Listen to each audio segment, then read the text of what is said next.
تقدیر غالب ہے، ہم سب کو اس پر یقین ہونا چاہیے۔ یہ الگ بات ہے کہ بعض لوگ، بلکہ بعض کیا اکثر لوگ یہ کہتے ہیں کہ جو کچھ ہم نے کیا اپنی محنت سے کیا اور مشقت سے کیا، حالانکہ یہ صرف ایک بہانہ ہوتا ہے کہ انسان محنت کر رہا ہے، مشقت کر رہا ہے اور ہاتھ پاؤں ہلانے کے لیے کہا گیا ہے کہ آپ ہاتھ پاؤں ہلائیں تاکہ کوئی روزی کا وسیلہ بن سکے۔ یہ انسان کو حرکت میں رکھنے کے حوالے سے ساری چیز ہے کہ انسان حرکت میں رہے اور پھر اس کو اس حرکت کے نتیجے میں کچھ حاصل ہو جائے۔ اس لیے لوگ اپنی کامیابیوں کو اپنی طرف ہی کر دیتے ہیں کہ یہ کامیابی ہماری محنت یا مشقت کی، اور پھر عجیب بات ہے کہ ناکام ہو جائیں تو کہتے ہیں اللہ کی مرضی۔ دیکھیے، جب ایک حدیث پاک ہے جس کا مفہوم کچھ ایسے ہے کہ جب الہی فیصلہ نافذ ہونے لگتا ہے تو انسان کی عقل سلب ہو جاتی ہے، گم ہو جاتی ہے، اور جب فیصلہ نافذ ہو جاتا ہے تو وہ شرمندہ واپس آ جاتی ہے۔ دیکھیے، میں آپ کو اپنا ایک واقعہ شیئر کروں۔ یہ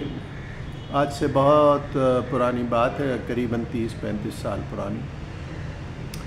میرے پاس موٹر سائیکل تھی، میں موٹر سائیکل پر لیکچر دینے کے لیے جا رہا تھا۔ راستے میں ایک پولیس والا مجھے ملا، اس نے ہاتھ دیا اور آگے ساتھ چلنے کے لیے کہا، میں نے بٹھا لیا کہ چلو ٹھیک ہے۔ ہم دونوں جا رہے تھے اور آگے میں نے یہ دیکھا کہ ایک شخص سڑک کراس کرنا چاہ رہا ہے، تو میں نے پولیس والے سے کہا، دیکھو یار کیسا بیوقوف ہے،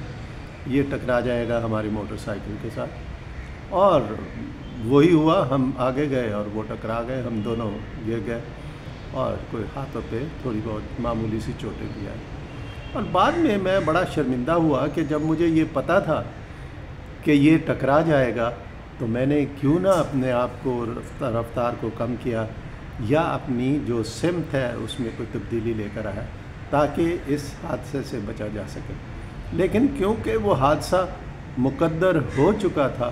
لہٰذا میری عقل نے اس وقت کام نہیں کیا، اور جب وہ سب کچھ ہو گیا تو یہ شرمندگی کے ساتھ واپس آ گئے۔ اکثر اوقات آپ یہی دیکھیں گے کہ انسان بعد میں یہ کہتا ہے، پتہ نہیں مجھے کیا ہو گیا تھا، حالانکہ میں یہ سب جانتا تھا، حالانکہ میں یہ کر سکتا تھا، لیکن پھر بھی وہ کچھ نہیں کر سکتا، جس کی وجہ سے اس کو کوئی ناکامی ہوتی ہے، کوئی حادثہ ہوتا ہے، کوئی نقصان ہوتا ہے، یہ ساری چیزیں۔ تو لہٰذا ہمیں یہ اپنے ذہنوں میں محفوظ کر لینا چاہیے کہ جو کچھ بھی ہوتا ہے وہ من جانب اللہ ہوتا ہے، اور من جانب اللہ جب ہم کہتے ہیں تو اس کا مطلب یہ نہیں ہے کبھی لینا چاہیے کہ اب ہاتھ پاؤں رکھ کر چھوڑ کر بیٹھ جائیں، بس ٹھیک ہے جو کرنا ہے اللہ نے کرنا ہے، بلکہ ہمیں کوشش تو کرنی ہوگی، اپنے طور پر محنت کرنی ہوگی، اچھی تدبیریں کرنی ہوں گی، علم حاصل کرنا ہوگا، ٹیکنالوجی میں اگر کوئی ہے وہ حاصل کرنی ہوگی، یہ سب چیز ہمیں کرنی ہوگی، کوشش پہ کوشش کرنی ہوگی۔ لیکن یہ کبھی نہیں کرنا چاہیے کہ جناب میں نے اتنی محنت کی ہے تو اب کامیابی یقیناً میری ہے،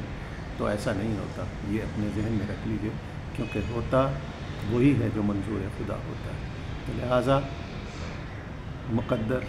ہے، قسمت ہے، اس سے کوئی کھیل نہیں سکتا۔